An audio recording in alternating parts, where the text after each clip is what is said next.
Therefore মানে হচ্ছে তাই বা সেই কারণে, it's interpretation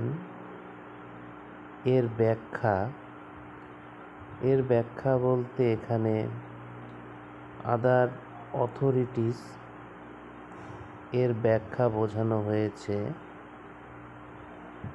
has caused a good deal of difficulty, অনেক জটিলতা বা সমস্যার সৃষ্টি করেছে। কেন? কারণ সংবিধানে এর স্পষ্ট সংজ্ঞা নেই। জুডিশিয়াল ইন্টারপ্রিটেশন আদালতের বা বিচার বিভাগের যে ব্যাখ্যা, হ্যাজ আন্ডারগন মেনি চেঞ্জেস, বহুবার পরিবর্তিত হয়েছে, ওভার টাইম, সময়ের সঙ্গে সঙ্গে।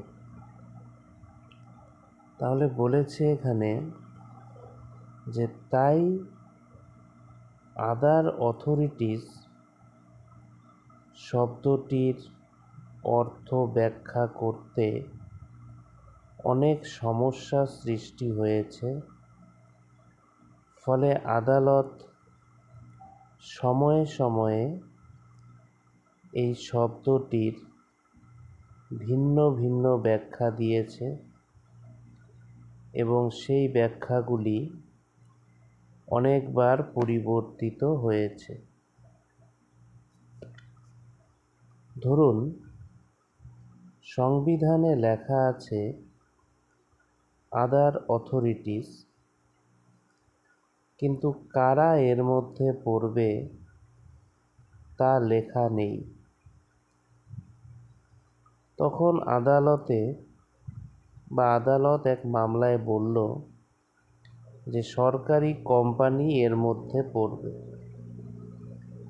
পরে আরেক মামলায় বলল যে শুধু সরকারি কোম্পানি নয়, সরকার নিয়ন্ত্রিত সংস্থাও এর মধ্যে পড়বে।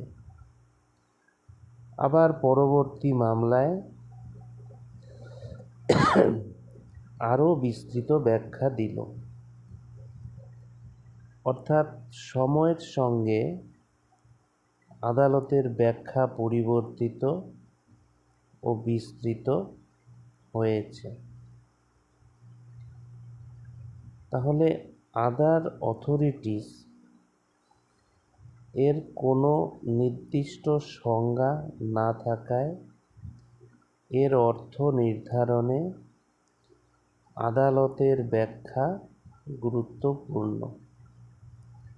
সময়ের সঙ্গে সঙ্গে আদালতের ব্যাখ্যা বা জুডিশিয়াল ইন্টারপ্রিটেশন বহুবার পরিবর্তিত